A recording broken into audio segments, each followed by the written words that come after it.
الحمد لله رب العالمين حمدا يوافي نعمه ويكافئ مزيده. يا ربنا لك الحمد كما ينبغي لجلال وجهك وعظيم سلطانك.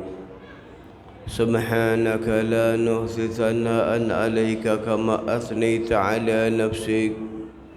فلك الحمد حتى ترضى، ولك الحمد إذا رضيت، ولك الحمد بعد الرضا. وأشهد أن لا إله إلا الله وحده لا شريك له شهادة يعرب بها اللسان أما تضمنه الجنان من التصديق بها والإذعان. وأشهد أن سيدنا محمدًا العبد الصادق في قوله وفعله المبلغ عن الله ما أمره بتبليغه من فرضه ونفله، عبد أرسله الله للعالمين بشيرا ونذيرا. اللهم فصل وسلم على سيدنا محمد طيب القلوب ودوائها وعافية الأجسام وشفائها ونور الأبصار وضيائها وقوت الأرواح وغذائها وعلى آله وصحبه أجمعين. أما بعد فيا أيها الناس اتقوا الله حق تقاته ولا تموتن إلا وأنتم مسلمون. وقال الله سبحانه وتعالى وإذا فرغت فانصب وإلى ربك فارغب. Hadirin sidang Jumat yang mendapat kemuliaan dari Allah, yang mengizinkan kita untuk berada di tempat ini, yang mengizinkan kita untuk mengabdikan diri kepadanya, yang mengizinkan kita untuk bisa beribadah menyembah kepada Allah Subhanahu wa taala. Tidak ada sesuatu yang bergerak atau terhenti kecuali kehendak dari Allah. Dan Allah Subhanahu wa taala memajukan satu kaum, memuliakan satu kaum dengan bertakwa kepada Allah. Allah kenalkan hati-hati mereka. Yang pertama, Allah bukakan mereka petunjuk di dalam Islam sehingga mereka masuk ke dalam agama Islam. Mereka baik di dalam keislamannya, kemudian meningkatkan kualitas di dalam keislamannya, menjalankan pendidikan sesuai dengan arahan yang ada di dalam pendidikan Islam. Hadirin rahimakumullah, pendidikan Islam adalah pendidikan yang mengangkat, menjadikan manusia-manusia berkualitas. Pendidikan Islam adalah pendidikan yang menjadikan umatnya menjadi umat yang berpendidikan hebat, berpendidikan tinggi, berkualitas, mempunyai mental yang baik, keintelektualan yang baik.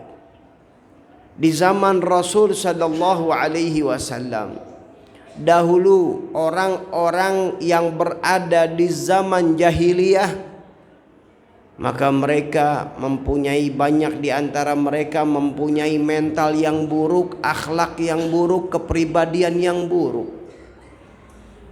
Yang kaya sombong dengan kekayaannya, yang miskin banyak menjilat. Pejabat yang diberikan kewenangan banyak berkhianat. Karena kualitas yang ada pada mereka adalah kualitas rendahan. Kualitas di dalam berpikir mereka adalah kualitas hanya mencari keuntungan pribadi, hanya mencari keuntungan kelompok. Sehingga mereka terus terpuruk, tidak bisa maju, tidak bisa berkualitas.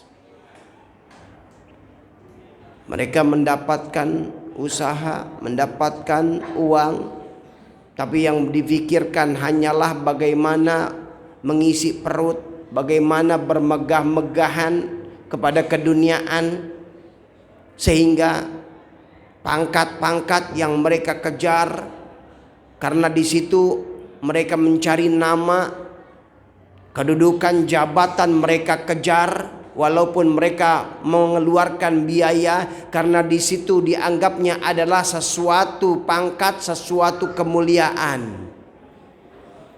Tapi dengan datangnya Islam, cara berpikir itu dirubah. Cara berpikir itu adalah mereka orang-orang yang dekat kepada Allah. Mereka orang-orang yang bisa memberikan manfaat kepada orang lain. Mereka adalah orang-orang mulia. Sehingga yang dahulu kunci Ka'bah adalah, yang memegang kunci Ka'bah adalah sesuatu yang paling mulia, yang sesuatu yang paling hebat. Tapi dengan datangnya Islam, maka mereka mengetahui itu hanya simbol kemuliaan di dalam sesuatu yang zahir.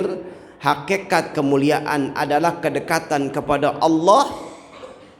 Maka itu semua tidak ada lagi nilainya yang besar, kecuali yang mereka kejar adalah bagaimana meraih kedekatan kepada pemilik dunia. Maka mereka akan mendapat kemuliaan di dalam dunia dan akhirat dari Allah Subhanahu wa ta'ala. Maka dari itu hadirin rahimakumullah, perjuangan baginda Rasul sallallahu alaihi wasallam di dalam meningkatkan kualitas umat, di dalam meningkatkan yang ada pada kepribadian umat, keintelektualan yang ada, harga diri yang hebat yang diperjuangkan oleh baginda Rasul sallallahu alaihi wasallam melalui proses agama, melalui proses keimanan, keyakinan kepada Allah. Ini yang mengangkat umat Islam di zaman Sayyidina Umar bin Khattab radhiyallahu an dapat mengalahkan satu negara yang kuat, negara penguasa pada saat itu, yaitu negara Romawi. Begitu juga negara Persia. Ditundukkan dengan peradaban yang hebat, dengan adab yang kuat dan kualitas yang baik pada umatnya. Dibentuk mereka sampai sifat daripada para sahabat radhiyallahu anhum, wa yu'thiruna ala anfusihim walau kana bihim khasasah. Mereka mendahulukan orang lain walaupun mereka dalam keadaan memerlukan, karena mereka tahu hidup bukan sekali, tapi hidup adalah dunia dan akhirat. Maka di dalam dunia mereka berlomba-lomba untuk menabung tabungan di rumah masa depan yang kekal, yaitu akhirat. Tidak sulit untuk mereka mengorbankan sesuatu karena hakikat yang mereka korbankan adalah tabungan. Pola-pola ini yang ditanamkan oleh baginda Rasul sallallahu alaihi wasallam kepada para sahabat. Bahkan di antara mereka ada dahulu di zaman jahiliyah adalah tokoh. Tokoh mereka ini dijadikan tokoh karena memang ada kedermawanan di dalam tokoh di zaman jahiliyah itu. Ada juga yang mereka tersohor dengan keberanian, dengan sosial yang baik dan lain-lain. Maka beliau sallallahu alaihi wasallam menjelaskan, khiyarukum fil jahiliyah khiyarukum fil Islam idza faqahu. Orang yang baik di zaman jahiliyah di antara kalian, tokoh-tokoh terkemuka di antara kalian di zaman jahiliyah, maka ketika kalian masuk Islam, kalian juga tetap menjadi tokoh.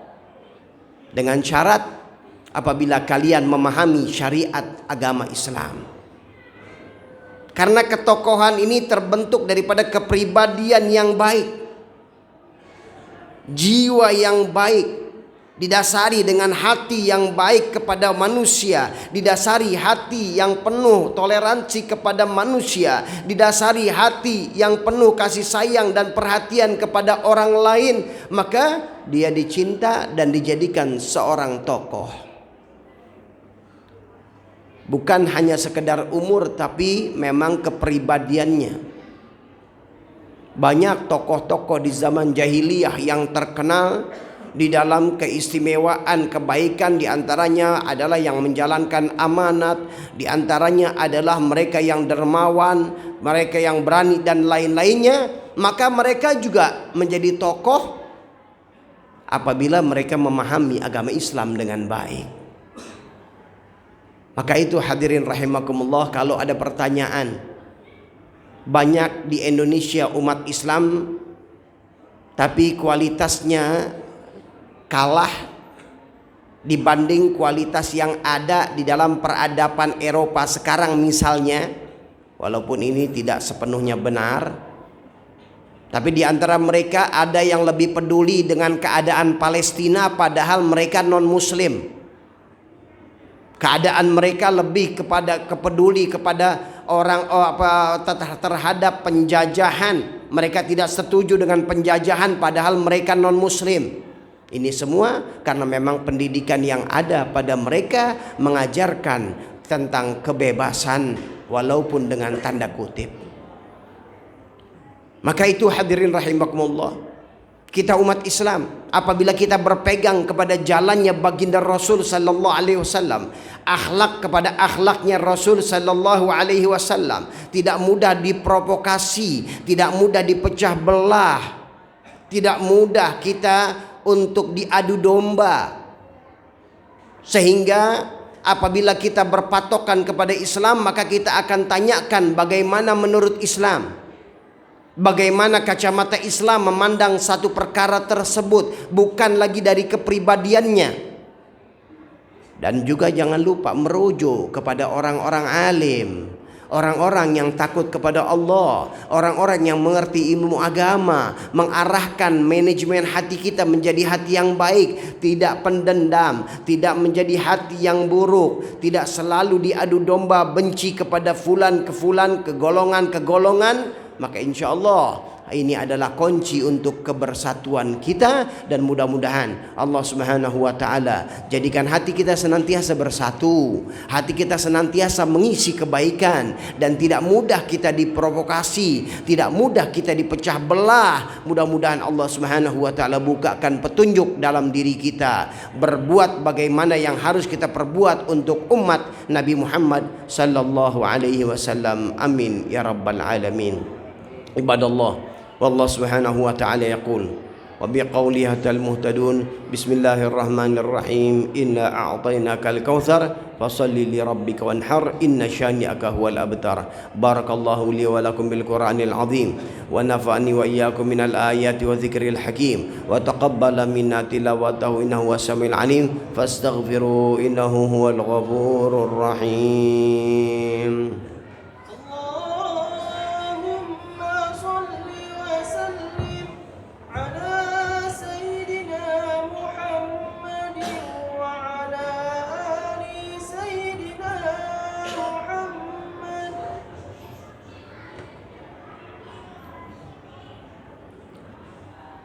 الحمد لله رب العالمين والعاقبة للمتقين ولا عدوان إلا على الظالمين وأشهد أن لا إله إلا الله وحده لا شريك له وأشهد أن سيدنا محمدا عبده ورسوله أرسله بالهدى ودين الحق ليظهره على الدين كله ولو كره الكافرون. اللهم صل وسلم على سيدنا محمد صلاة تغفر بها الذنوب وتصلح بها القلوب وتنطلق بها العصوب وتلين بها الصعوب على آله وصحبه ومن إليه منسوب. أما بعد فيا أيها الناس اتقوا الله حق تقاته ولا تموتن إلا وأنتم مسلمون واعلموا أن الله سبحانه وتعالى أمركم بأمر بدأ فيه بنفسه وثنى بملائكة المسبحة بقدسه فقال تعالى ولم يزل قائلا عليما إن الله وملائكته يصلون على النبي يا أيها الذين آمنوا صلوا عليه وسلموا تسليما اللهم صل وسلم على سيدنا محمد وعلى آل سيدنا محمد كما صليت على سيدنا إبراهيم وعلى آل سيدنا إبراهيم وبارك على سيدنا محمد وعلى آل سيدنا محمد كما باركت على سيدنا إبراهيم وعلى آل سيدنا إبراهيم في العالمين إنك حميد مجيد وارض اللهم عن أصحاب رسول الله خصوصا الخلفاء الراشدين سيدنا أبو بكر وعمر وعثمان وعلي وستة الباقين رضي الله عنهم أجمعين اللهم اغفر للمسلمين والمسلمات والمؤمنين والمؤمنات الأحياء منهم والأموات يا قاضي الحاجات ويا كافي المهمات يا رب العالمين اللهم عافنا واحفظنا وانصرنا وفرج عنا والمسلمين اللهم أصلحنا وأصلح من في صلاحه صلاح الإسلام والمسلمين ولا تهلكنا وأهلك من في هلاكه صلاح الإسلام والمسلمين اللهم ادفع وارفع عنا وعن المسلمين الأذى والبلاء والغلاء والزنا والزلازل والفتن والمحن ما ظهر منهم وبطن برحمتك يا أرحم الراحمين اللهم انصر إخواننا في فلسطين وأهلك أعداءك أعداء الدين برحمتك يا أرحم الراحمين يا أرحم الراحمين يا أرحم الراحمين عباد الله إن الله يأمر بالعدل والإحسان وإيتاء ذي القربى وينهى عن الفحشاء والمنكر والبغي يعظكم لعلكم تذكرون فاذكروا الله العظيم يذكركم واشكروا على نعمه يزدكم ولذكر الله أكبر